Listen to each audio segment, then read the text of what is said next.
우리 삭개오에 대한 말씀을 계속해서 보고 있습니다. 우리는 앞선 2주 동안 삭개오가 예수님을 만나기 위해 나무 위로 올라갔던 행동의 의미에 대해 함께 나누었습니다. 오늘은 그 삭개오를 변화시킨 예수님의 부르심에 대해 함께 말씀을 나누고자 합니다. 우리가 이미 2주 전부터 삭개오에 대한 말씀의 의미를 나누어서 알듯이 삭개오가 나무 위로 올라갔던 행위는 단순히 호기심에 의한 행동이라고만 보기 어려운 면이 있습니다. 나무 위로 올라갔던 그의 행동은 그의 직분이 내세우는 체면으로서는 쉽게 할 수 없는 아이 같은 행동이었기 때문입니다. 더욱이 그 행동은 키가 작은 자신의 약점과 수치를 사람들 앞에서 드러내게 되는 쉽지 않은 행동이었습니다. 그런데도 그는 왜 나무 위로 올라가는 행동을 했을까요? 그것은 자신의 수치를 드러내게 됨에도 불구하고 예수님을 만나기 위해서는 꼭 했어야만 했던 행동이었기 때문입니다. 허무한 자신의 삶을 돌이키기 위해 그는 하나님을 만나야 했습니다. 그가 예수님을 보고자 했던 이유도 여기에 있습니다. 예수님을 통해 자기 삶의 해답을 얻고자 했기 때문입니다.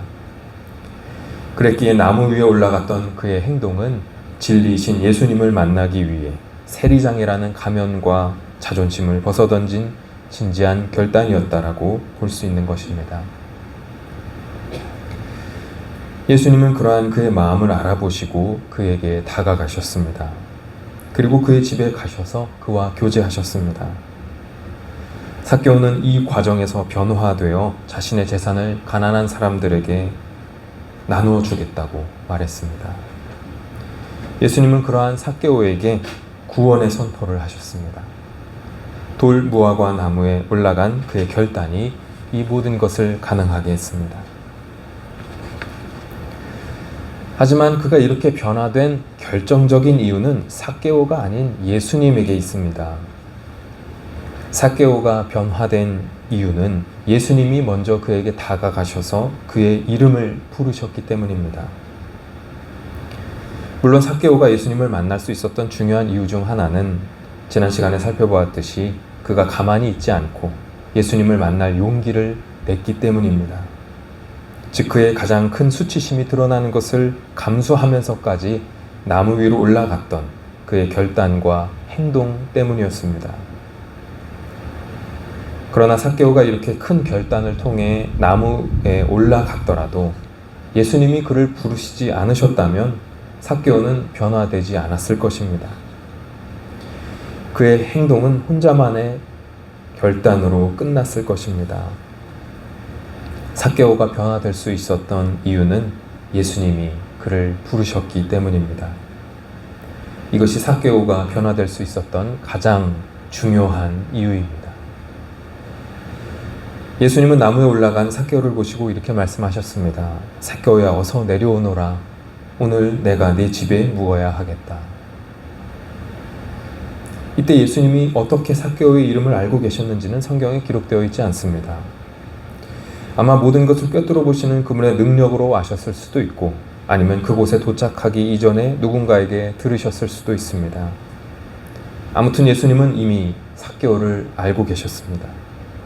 그리고 그에게 다가가셔서 그의 이름을 부르셨습니다. 그리고 같이 집에 가자고 말씀하셨습니다. 이때 삭개오는 아마 깜짝 놀랐을 것입니다. 예수님이 자신의 이름을 부르는 예상치 못한 사건이 벌어진 것이었기 때문입니다. 처음 삭개오가 주님을 만나고 싶어서 그분의 근처로 갔을 때만 해도 그는 수많은 인파를 보며 실망했을 것입니다. 예수님을 만나는 것이 어렵다는 것을 안 그는 역시 생각처럼 쉽지 않구나. 저분을 만나지 못할 수도 있겠구나 라는 생각을 했을 것입니다. 하지만 그는 포기하지 않고 그분의 얼굴이라도 보고 음성이라도 들어야겠다는 간절한 마음으로 나무 위로 올라갔습니다. 예수님을 직접 만나지는 못할지언정 예수님의 어떤 말씀이라도 조금 가까이서 들을 수 있으면 좋겠다는 마음으로 나무에 올라갔을 것입니다. 그때까지만 하더라도 그는 예수님이 자기에게 찾아오셔서 자기 이름을 부르실 것이라고는 상상도 하지 못했을 것입니다. 그런데 그렇게 쉽게 다가갈 수 없고 만날 수 없었던 예수님, 나 같은 사람에게는 눈길 한번 주지 않을 것 같던 그 예수님이 자신에게 오셔서 이름을 부르시며 같이 집에 가자고 하시는 것입니다. 마치 이미 알고 있는 사이라는 듯 꿈같이 다정하게 다가오신 예수님의 부름에 삭개오는 적지 않게 당황했을 것입니다. 전혀 예상치 못한 일이었기 때문입니다. 하지만 이내 그 감정은 감격스러움과 기쁨으로 바뀌었습니다. TV에서만 보던 내가 아주 좋아하는 연예인이 어느 날 갑자기 나한테 찾아와서 나의 이름을 부르면서 같이 밥 먹자고 한다고 생각해 보시기 바랍니다. 우리는 이에 대해 처음에는 당황스럽다가도 곧 기쁘고 영광스럽게 그를 만날 것입니다. 자신의 이름을 부르시는 예수님을 만난 삭개오의 심정이 바로 그랬을 것입니다. 6절에 보면 그가 급히 내려와 즐거워하며 영접했다고 기록되어 있습니다. 이는 자신을 불러주신 예수님을 기쁘게 맞이했다는 뜻입니다. 그리고 그는 그 기쁜 마음으로 예수님을 자신의 집으로 안내했습니다. 이때 그의 마음은 이미 하나님을 향해 열리기 시작했을 것입니다. 자신을 알아봐주고 다가와주고 이름을 불러주고 같이 집에 가자고 하시는 예수님. 그분 때문에 그의 마음이 따뜻해졌을 것입니다. 따뜻해지는 것을 넘어 가슴 깊은 곳에서 떨려오기 시작했을 것입니다. 삭개오는 그동안 그렇게 찾아 헤매던 참된 벗을 드디어 만난 것입니다. 그리고 그 만남을 통해 참된 삶의 방향을 찾게 된 것입니다. 예수님이 그의 마음을 만지셨기 때문입니다. 그래서 그는 예수님과 밥을 먹고 대화를 나누면서 그의 상처받고 굳어있던 마음을 회개의 마음으로 바꿨던 것입니다. 그 결과 삭개오는 주님께 자신의 재산의 절반을 가난한 자들에게 주고 또 누군가에게 강탈한 것이 있으면 4배 갚겠다고 선언했습니다. 그것은 그가 목적 삼아 살아오던 것, 우상 삼아 살아오던 것을 내려놓고 주님의 뜻대로 살아갈 것을 결단하는 회개의 말이었습니다. 그것은 지금까지 유지되던 자기 삶의 방향을 트는 매우 큰 결단이었습니다. 그의 마음은 그만큼 크게 변화된 것입니다. 예수님은 그의 진심을 알아보시고 그에게 구원의 선포를 하셨습니다. 삭개오가 이렇게 변화된 이유는 그가 예수님을 만났기 때문입니다. 더 정확히 말하면 예수님이 삭개오를 부르셨기 때문입니다. 만약 예수님이 삭개오의 이름을 부르지 않으셨다면 삭개오의 그런 노력은 그냥 스스로 발버둥치는 몸짓에 그치게 되고 말았을 것입니다. 예수님이 그를 만나 주셨기에 그의 노력이 의미가 있게 된 것입니다. 이러한 부르심과 만남의 의미는 삭개오뿐만 아니라 오늘 우리에게도 마찬가지로 적용됩니다. 주님이 우리의 이름을 부르시며 우리를 만나주시지 않는다면 우리의 노력은 헛된 것일 뿐입니다. 다행히도 주님은 십자가 보혈의 은혜와 성령님을 통해 우리를 만나주십니다. 성령님은 우리가 예배와 기도와 묵상과 성도의 교제를 통해 주님을 만날 수 있도록 인도하십니다. 그러한 주님의 부르심에 우리가 응답할 수 있도록 그리고 우리의 부르짖음에 주님이 응답하시도록 도와주십니다. 이러한 만남이 있을 때 우리의 존재와 삶은 십자가를 통해 의미가 있게 됩니다. 김춘수의 꽃이라는 시가 있습니다. 이 시를 아시는 분도 있을 것입니다. 이 시의 앞부분은 바로 주님과 우리와의 관계를 잘 나타내주는 말들이라고 할 수 있습니다. 이 시는 기독교 신앙과 직접적인 관련은 없습니다. 그러나 주님과 우리의 관계를 이해하는 것에 도움이 될 것 같아 이 시간을 통해 소개하고자 합니다. 시의 앞부분입니다.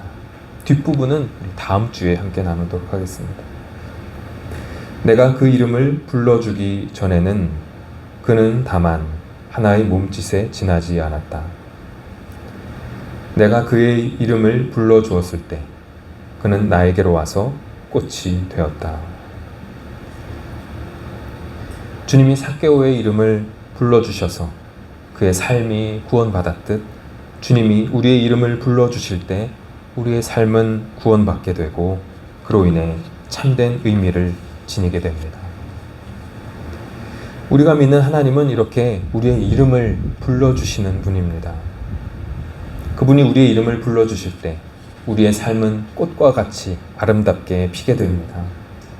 그분이 우리의 이름을 불러주실 때 우리의 삶은 참된 의미가 있게 됩니다. 하나님이 나를 부르고 계십니다.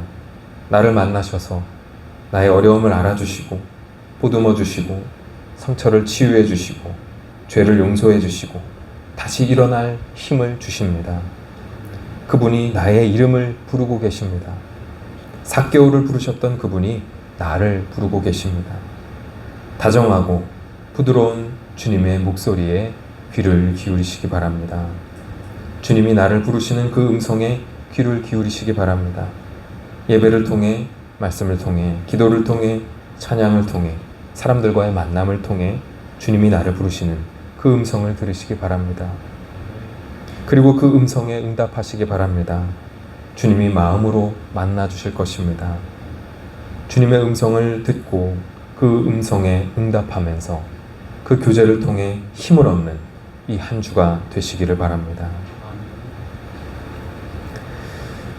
그렇다면 주님이 우리의 이름을 부른다는 것은 구체적으로 무슨 의미일까요? 세 가지의 의미가 있습니다. 오늘은 그 첫 번째 의미를 선포하고자 합니다. 나머지 의미들은 다음 시간에 함께 나누고자 합니다. 주님이 우리의 이름을 부르시는 것의 첫 번째 의미는 우리를 소중히 여긴다는 것입니다. 더 구체적으로 말씀드리면 그 이름을 가진 대상을 정당하게 예우하여 소중히 여긴다는 의미입니다. 우리는 우리가 소중히 여기는 사람을 부를 때 아무렇게나 부르거나 함부로 부르지 않습니다. 주님 역시 그러셨습니다. 주님은 삭개오를 부르실 때 어이 거기 나무 위에 있는 사람 이렇게 하지 않으셨습니다. 정확하게 그의 이름을 부르셨습니다. 오늘 읽은 누가복음 19장 5절을 보면 예수님이 정확히 삭개오의 이름을 부르셨다는 것을 알 수 있습니다. 예수께서 그곳에 이르사 쳐다보시고 이르시되 삭개오야 속히 내려오라 이렇게 말씀하셨습니다. 이는 뒤에 나오는 구절을 통해 알 수 있듯이 삭개오를 아브라함의 자손으로서 더 넓게는 회개의 열매를 맺을 수 있는 하나님의 자녀로서 예우하신 것입니다. 주님이 그렇게 하셨기에 삭개오는 예수님과 만날 수 있었고 예수님을 통해 구원받을 수 있었습니다. 주님은 오늘날 우리의 이름도 부르십니다. 하나님의 자녀로서 예우하여 우리의 이름을 부르십니다. 주님은 예수 그리스도 십자가 은혜 안에 있는 우리들의 이름을 소중히 여기십니다. 십자가 보혈의 은혜로 구원받은 우리의 이름이 생명책에 기록되어 있기 때문입니다. 구원받은 우리의 이름을 귀중히 여기시는 이유는 우리의 이름이 예수님의 피값, 생명값이기 때문입니다. 즉 우리의 이름은 당신께서 가장 귀하게 여기셨던 독생자 예수 그리스도를 우리를 위해 십자가에서 희생하게 하여 얻게 된 값비싼 이름들이기 때문입니다. 주님은 그만큼 우리의 이름을 소중히 여기십니다. 우리를 존귀하게 여기시기 때문입니다. 그래서 우리의 이름 하나하나를 소중하게 여기십니다. 1998년에 개봉하였던 고 로빈 윌리엄스 주연의 패치 아담스라는 영화를 아시는 분이 있을지 모르겠습니다. 그 영화를 보면 우리의 이름을 부르는 것을 소중히 여기시는 주님의 모습을 상상해 볼 수 있는 그런 장면이 나옵니다. 영화 속에서 주인공인 헌터 아담스라는 사람은 의대생으로서 병원을 돌면서 그곳에 있는 실제 환자들을 대상으로 수업을 진행하는 것에 참여하고 있었습니다. 교수는 병원에 있는 실제 환자를 앞에 두고 그 환자가 앓고 있는 병과 증상, 치료법 등을 가르치면서 의대생들의 질문에 대답하고 있었습니다. 한 당뇨병에 걸린 환자 앞에서도 그런 여러 의학적인 질문들이 오가고 있었습니다. 병이 심해질 경우 자칫 이 환자의 다리를 절단할 수도 있다는 말까지 그 환자 앞에서 오가고 있었습니다. 오늘날에는 그렇게 하지 않지만 과거 7, 80년대에는 그런 일이 있었던 것 같습니다. 이런 말이 오가는 것을 듣고 있던 환자는 두려움에 떨고 있었습니다. 내 병이 심해질 경우 다리를 자를 수도 있다니, 이런 마음을 가졌던 것이죠. 이렇게 각종 의학 전문 지식이 오가는 것을 듣고 있던 환자는 두려움에 떨고 있었습니다. 이 환자가 이렇게 될 경우 이렇게 처치하고, 이렇게 될 경우는 이런 약을 투입한다, 이런 대화들이 오고 가고 있었던 것입니다. 이렇게 각종 의학 전문 지식을 사용한 질문들이 오가는 사이, 이 영화의 주인공 헌터 아담스는 교수에게 엉뚱한 질문을 합니다. 다른 학생들은 의학적인 질문들을 막 하고 있는데 이 헌터 아담스는 다른 질문을 했습니다. 바로 이 질문이었습니다. 이 환자 이름이 무엇입니까? 이름이 무엇입니까? 이렇게 물었습니다. 순간 분위기가 얼어붙었습니다. 교수와 다른 학생들은 당황했습니다. 그게 지금 이 시간에 할 질문인가? 그게 지금 이게 이름이 왜 중요한데? 라는 말을 하고 싶은 얼굴로 다 그 헌터를 바라보았습니다. 교수는 이 환자의 이름이 마졸이다 라고 알려주고는 학생들과 함께 다른 곳으로 이동하였습니다. 헌터는 그 환자의 손을 잡고는 안녕하세요, 마조리 씨 라고 인사하였습니다. 이때 영화는 이 마조리라는 환자가 두려워하던 얼굴에서 웃는 얼굴로 바뀌는 모습을 클로즈업합니다. 헌터가 마조리의 이름을 불러줬을 때 마조리의 마음이 두려움에서 따뜻함으로 바뀐 것입니다. 이 짧은 장면을 통해 우리는 누군가의 이름을 부르는 것에 힘을 새삼 느끼게 됩니다. 환자를 병명으로 부를 때의 관계와 그 사람의 이름으로 부를 때 갖게 되는 관계는 전혀 다른 것입니다. 그 사람의 이름을 부른다는 것은 그 사람을 정당하게 예우한다는 뜻입니다. 그리고 그 이름의 대상을 소중하게 여긴다는 뜻입니다. 영화 속 주인공인 헌터가 그 환자의 이름을 중요하게 생각했던 것처럼 주님도 우리의 이름을 소중하게 생각하십니다. 생명책에 적혀있는 우리의 이름을 소중히 여기시며 사랑의 마음으로 우리를 부르십니다. 삭개오를 부르셨던 사랑의 마음으로 오늘날 우리를 부르십니다. 중민아, 잠시 시간을 내렴 나와 함께 있자. 중민아, 너는 나의 자녀야. 중민이 너는 소중하다. 이렇게 말씀하십니다. 우리가 믿는 주님은 이렇게 우리의 이름을 부르시는 분입니다. 우리의 이름을 부르시는 주님, 우리의 이름을 소중히 여기시고 우리를 자녀로서 대우하시는 이 사랑의 주님을 더욱 굳게 믿기를 원합니다. 날마다 우리 곁에서 우리를 다른 것이 아닌, 세상의 부품이 아닌 우리를 하나님의 자녀로 대우하시며 사랑하는 마음으로 우리의 이름을 부르시는 주님을 더욱 굳게 믿고 주님과 더욱 깊게 교제하는 저와 여러분이 되기를 소망합니다. 이렇게 우리의 이름을 소중히 여기시는 주님과 교제하면서 주님이 주시는 복과 은혜를 더욱 충만히 받는 우리가 되기를 주님의 이름으로 간절히 축원합니다. 아멘.